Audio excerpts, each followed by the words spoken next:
People often ask me how I take care of my fairly large garden without any hired help. I mean, do I spend all day in it? Truth is, every single day in April, I am spending about 2 to 4 hours in my garden at least every day. But it's not just random tasks.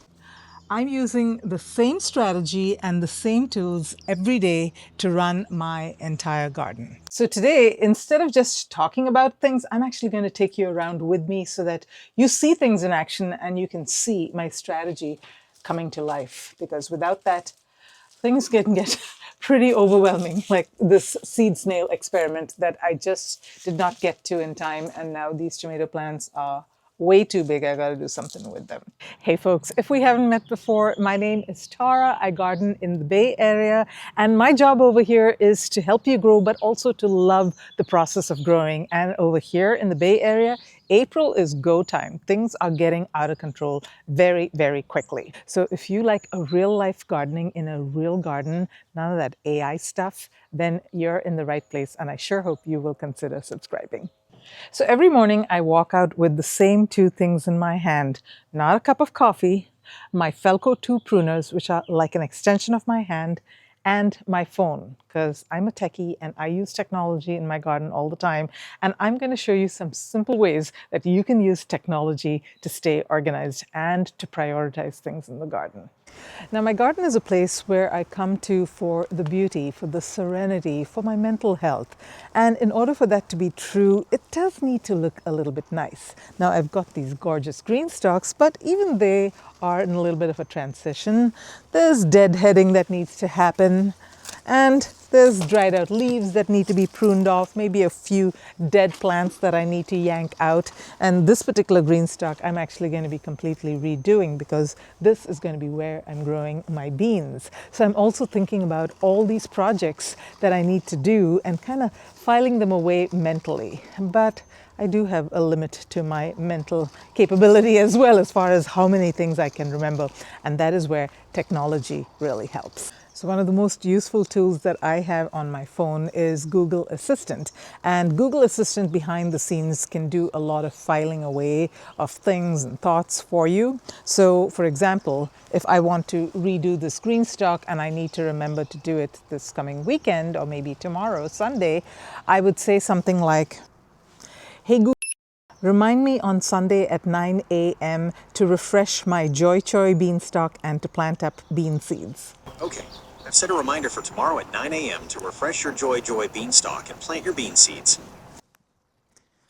All right, it called it Joy Joy beanstalk, but I'm not going to be picky about things like that. That's funny. I just noticed I called it a beanstalk and not a green stalk. But my point is, not only will a reminder show up for me on Sunday to refresh my Joy Joy beanstalk and plant up bean seeds, but I can also go back into my tasks and scroll and look to see all the tasks that I may not have done at the time that I had assigned myself to do it. And I can always catch up whenever I can.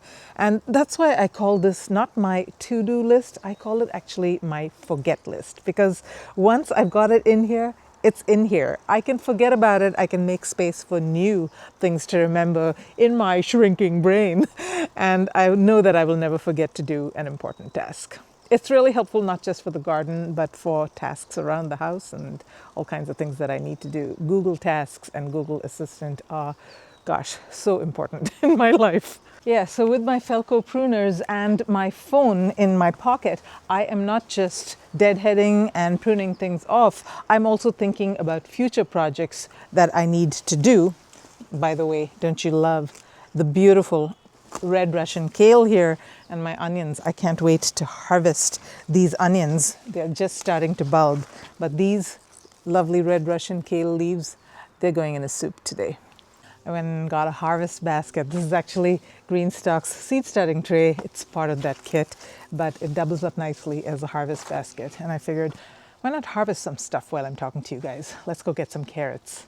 Yeah, one of the things about having a YouTube channel is when you do things or you want to do things, you're like, should I be recording this? And then you never get around to the recording. And as a result of it, your carrots actually start going to seed. So we'll see what we get over here. This, by the way, is Vego Garden's self-watering planter. These carrots have been growing phenomenally well in it. But let's see. These are ones that I actually transplanted. So let's see how wonky they look. Because you know they say you should never transplant carrots. Yeah, maybe they were right. Pretty wonky, but I'm sure pretty tasty.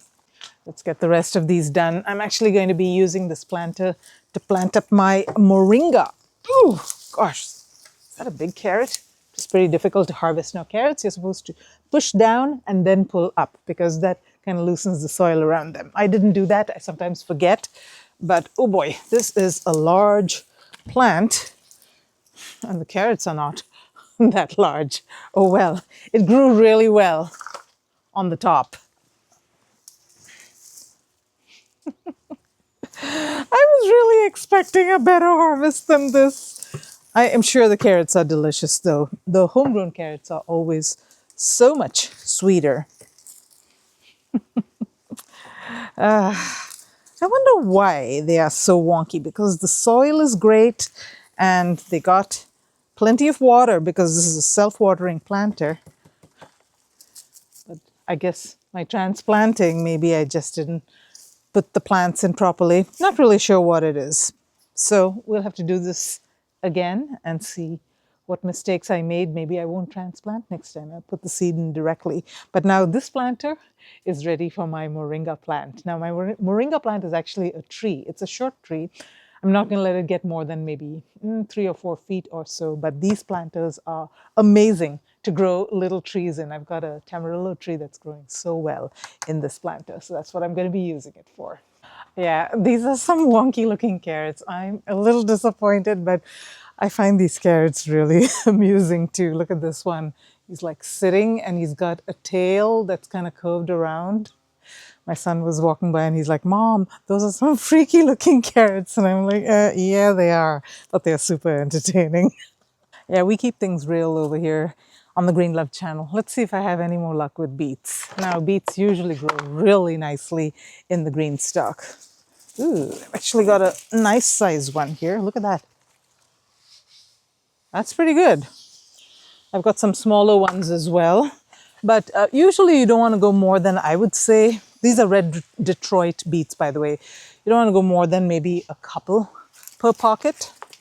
Some of them come out smaller, like this one. Some of them come out normal size, and then there are these that grow super large. So, yep, they come in all shapes and sizes. Veggies actually don't grow perfectly, guys. Only gardeners know that. We buy stuff at the grocery store, and we think that veggies grow perfectly, but they don't. There is so much food waste because people don't want to buy a beet that looks like that, right? But I'm sure as heck gonna eat that. Because you know why? I grew it myself and it is full of nutrients and oh boy. And I know exactly what is in this beet and it's great for my family as well. And these beets, by the way, they are actually really sweet. I love how I'm slowly harvesting everything out of my green stock because guess what?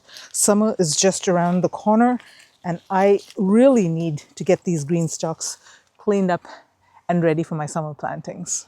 Beets actually grow well in the warmer weather. So I'm gonna actually be planting another round of beets. It's just that these are well past their prime. Whoa, look at this one. Pretty large beet.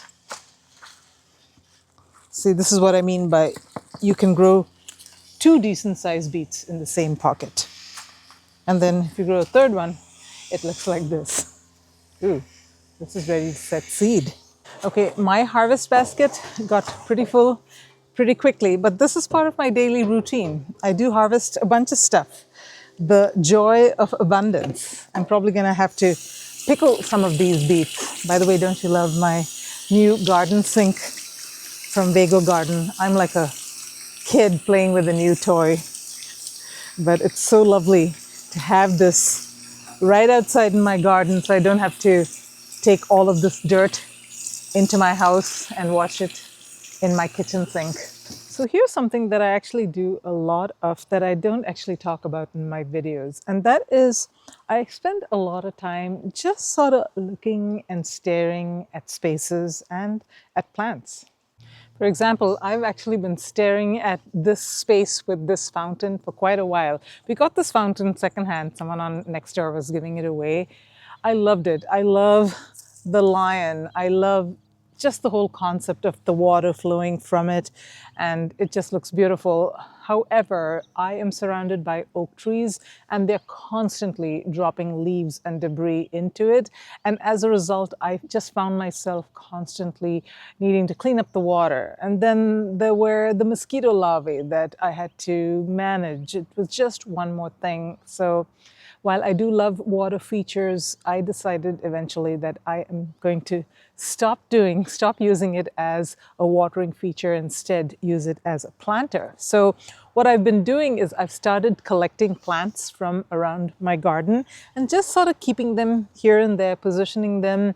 And I let this happen over the course of the next few weeks or so until I feel really comfortable that I've got a setup that I like.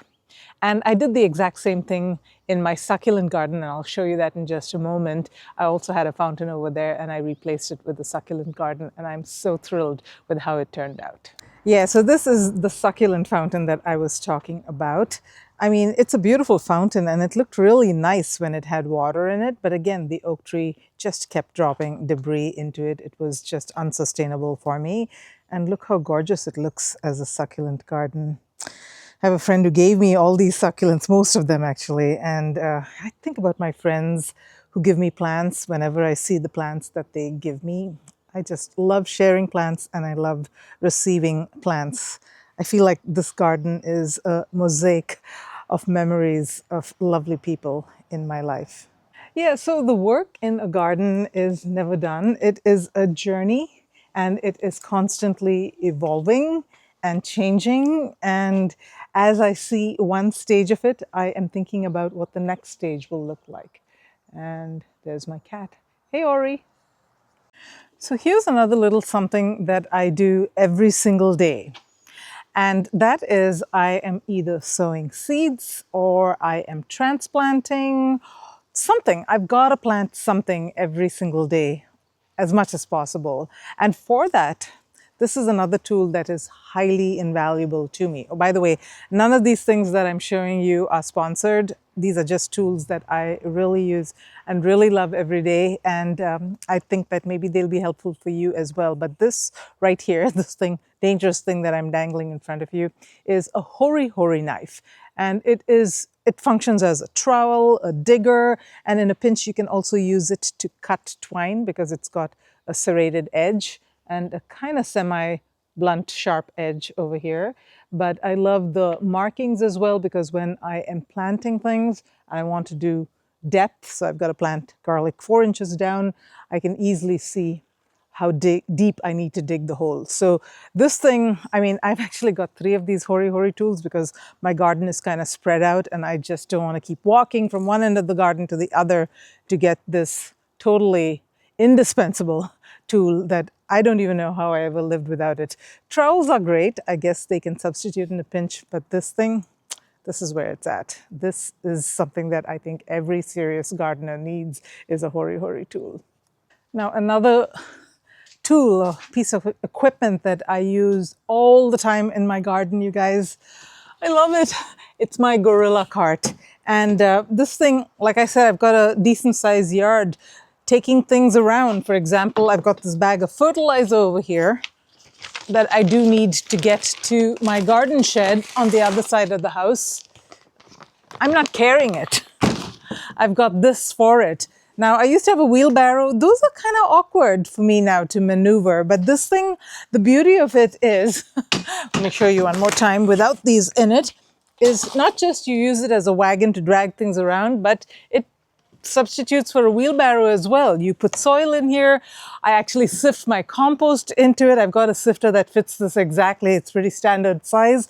But yeah, you can just tip the soil into your raised beds it moves like a dream. And in fact, I have replaced the wheels. They came with wheels that, you know, you had to pump air into, and that was just one more thing I didn't want to have to deal with. So I replaced it with hard wheels, and I use this everywhere.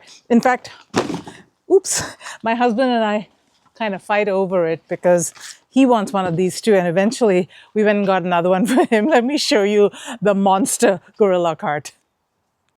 So this is the monster gorilla cart, and this is how it compares to the little baby gorilla cart. So my husband and I came to the agreement that the monster was his and the little one was mine, and he was not allowed to leave anything in the baby gorilla cart, and I'm not allowed to leave anything in the monster gorilla cart because I often dump soil and all kinds of things in it, and then when he needs it, he's got to unload it. So we had that little agreement. Kind of keeps our marriage going for many, many decades that it has been so far. But yeah, this thing, I don't even know. Again, one of those things you wonder how you ever lived without it. Gorilla carts. Watch for them on sale. They often come on sale, but get yourself a gorilla cart. Oh, by the way, I will put some Amazon affiliate links in the description if you choose to buy it from Amazon. I am an affiliate, though none of these companies have sponsored these products for me. So only if you feel you need it, get it. But yeah, I'm just sharing with you what I love. Oh, and by the way, speaking of citrus fertilizer, I have got to fertilize my citrus trees and I keep forgetting. So let me put it on my reminder, which by the way, I can also do via my watch. I just press the button. Hey, remind me to fertilize my citrus trees tomorrow at noon. There you go.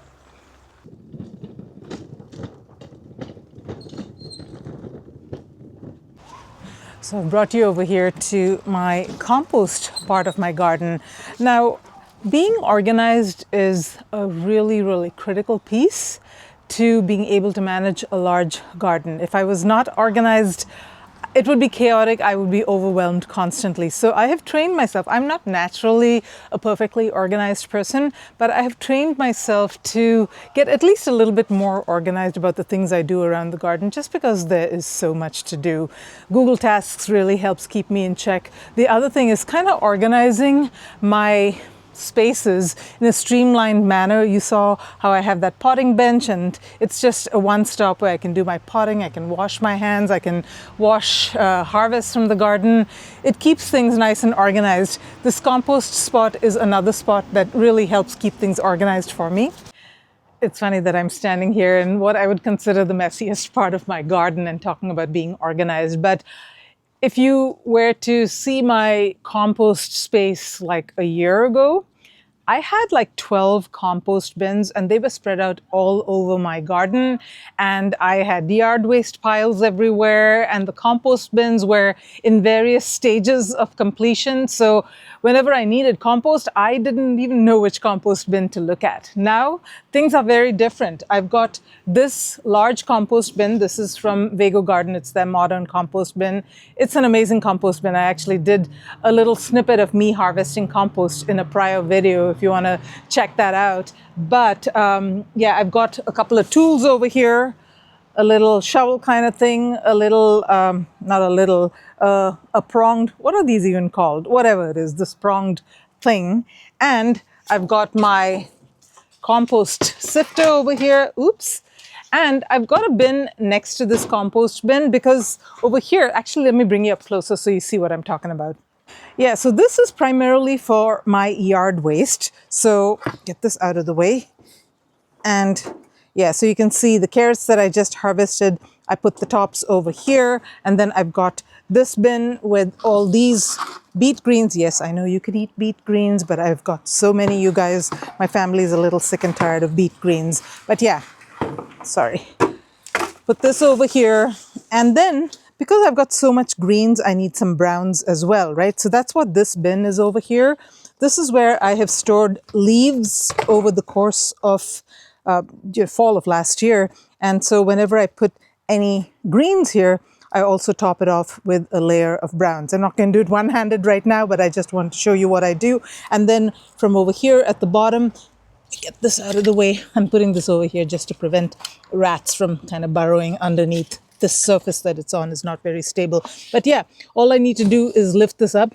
You can actually see all these worms. I mean, this is rich compost at the bottom, and it's available to me whenever I want. And I'm continuously filling the top, so hopefully I'll have a never-ending supply of compost. And then I've got food scraps. Let me show you that. So this one is dedicated to food scraps. This is an old aero bin that I got from a neighbor. It's not even functioning like an aero bin anymore because it doesn't have that central pipe thing, but similar concept. I dump food scraps over here. You can see some banana peels and some oranges and stuff. And then I've got the browns over here that I take and cover up on the top with, because if not, fruit flies and things like that like to hang out over here. And plus you need browns and greens to really compost it. The compost that you get from the bottom, move this out of the way, is very thick and very dense, and you really do need to put, I actually have some wood chips and things that I mix in and put over here just to keep some air spaces going. Otherwise it's going to get anaerobic and smell. I've got a couple of bins over here, and these all contain leaves and wood chips. I mean, I have got a lot of oak trees and I create a lot of fall leaves, so I do need space to fit them all. Even these are not enough. I've got a pile in a different part of my garden and I'm using that as mulch. But it's become so much more organized, you guys, compared to how it used to be. And it's really a pleasure, other than when rats jump out at me, which they don't, by the way, in this bin. But I think they've been finding their way through the bottom. There's hardware cloth at the bottom, but you know, this gap over here, I think a mouse once went in there because I did find one. Or maybe they're just magicians, I don't know. But that's why I'm putting this over here so that they don't get in that way. In these bins, I find critters in here all the time. I mean, that's part of the reason why I got this metal one. I just could not deal with critters. Do you have a critter that absolutely, you know, drives you screaming out of the scene? I mean, that's rats for me. I cannot stand rats, you guys. Thank goodness my husband doesn't mind them. By the way, here's a very, very useful tool if you do composting. This is, I don't even know what this is called, but it's an iron pole. I think it's called a probe or something like that. But basically what I do is I stick the end of it in here and I spin. See, I can do this with my left hand and I can do it one-handed. You really don't need to turn compost, you guys. The whole purpose of turning compost is to obviously mix things up, but also to get airflow into the compost pile. And if you do it the way I'm doing right now, I never turn my compost piles and I yet make a lot of beautiful compost. So this is how it's done. Hey, as you grow older, you got to get creative about the harder parts of gardening so that you can garden well into your golden years, as I keep saying. And all my tools are sitting right here around me so that they are available to me when I need them. And yeah, this sifter, I've got two of them. These are both 1/2-inch sifters. I use it for the finer compost when I make potting soil and things like that. I like to sift out twigs and larger particles. So one more thing I wanted to show you about the aerobin. By the way, again, not sponsored because I got this thing for free, but it's got this neat little catchment thing over here. There's a tube that comes out from the bottom. So food scraps and things, as the liquids ooze out, they collect over here in the bottle. And this is great fertilizer. I use this regularly. I hate fertilizing my garden, guys. That's one of those tasks that I really don't enjoy. But because this bottle fills up regularly and I've got to get it out, I force myself to fertilize my plants. So yeah, you got to trick yourself into doing things that you normally would not like to do in the garden. Okay, there's one more really useful tool that I want to show you that I, again, cannot live without. So let's go take a look at my wire baskets. So this is my newest shed. My husband put it up for me just a few months ago. I absolutely love it. It's just for my gardening stuff. And these are the wire baskets that I wanted to show you. These you can get like from the dollar store, and I think some online places sell them as well. But these are, oh my gosh, I can't get enough of these. Let me show you some of the ways I use them. I mean, first off, they are a waste paper basket, so you can use it for trash, but I also use it for storing things. I mean, I can easily see what is in here. Now, I've also used it as a worm bin, kind of an in-ground worm bin. So I've buried it in my raised beds in the past. What I found is, even though it kind of works, the roots of the plants also grow into it. And the wire is not that sturdy, right? It's kind of, it's strong, but it's very flexible. So when I'm trying to pull it out and the roots are yanking through those little holes, it kind of bends it out of shape. So I decided I'm not going to do it anymore. But it doesn't rust or anything because it is like plastic coated. But I wanted to show you one of the most useful ways in which I'm using, and one surprising way actually. Yeah, so I put them over here at the time when I first planted up my onions because I found that squirrels were digging a lot around them. So I put them just to kind of protect them, and then I forgot about them. And what ended up happening is these onion leaves started growing through them. And I was like, oh, I got to get the baskets off, and I still didn't. But what they ended up doing was they ended up holding the onion leaves vertical rather than having them flop over. Actually, let me show you a place where I didn't have the basket. Yeah, so you see right here we had heavy rains and all these onion stems sort of flopped over. Even though it's not yet ready to harvest, it's not working out as well for the bulb formation because they all flopped over. However, these, I actually ended up putting chicken wire around a little piece of fencing because I was like, hey, this is working out so well, but it's holding the leaves up nice and sturdy. So I'm going to do this ongoing going forward. Let me show you another place where I put the chicken wire actually that's working out really well. Yeah, so these are my Vego garden elevated beds. They've got wheels. I actually set this one up just a few days ago and I posted a video. I am in love with this thing, you guys. I'm growing an entire kitchen garden in this, so I am excited to show you the progress updates on this. But what I was talking about was this. You see how nice and straight all these onions are? That's because I put chicken wire across this before they started growing upward. Actually, I had to thread a few of them because they'd already started falling over, but look at that. Look how beautifully they are growing. Yeah, this is something I'm going to do every year. Now, if you're an onion farmer, you'd be like, how am I going to put chicken wire over the whole thing? No, it won't work for you guys. But if you're growing just a few onions like I am, this method works beautifully. Yeah, so if your onions are growing nice and strong, like they're doing over here in my green stock, these are actually younger than the onions that I just showed you. I grew all of them from seed, but these got more sun, so they grew faster. And I did put this to prop it up a little bit, but I really didn't need it because the onion stem is so thick and growing so well that these onions are doing beautifully come rain or shine. So I got a little distracted with the onions, but mainly wanted to show you how useful those Dollar Tree baskets were. Whenever I do any new plantings in my garden, I always put the baskets on top of them because squirrels dig them up, rats eat the leaves. I've got all kinds of pest issues over here, and those little baskets really make a big difference. I've got them here over my recently transplanted coleus, and this place, before I put mulch on it, is like a prime digging spot for squirrels. They like to bury acorns. They just like to scratch around in this. And so they will dig up all my plants and break them. And so these baskets help them at least establish before critters try to take them out. And I actually bought some, I think this was from Amazon. These are actually made for the purpose of protecting the plants. So it's like this wire thing, and then it's got this circular thing that you zip tie onto the top, and it's protecting my tomato plants. Pretty cool, huh?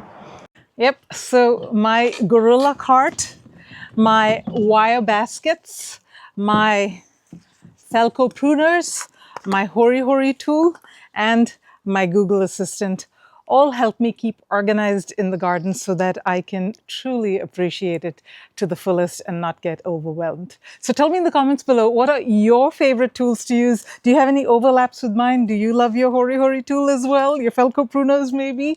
Or do you use technology to keep yourself organized? Let me know. Until next time, live green and love your greens.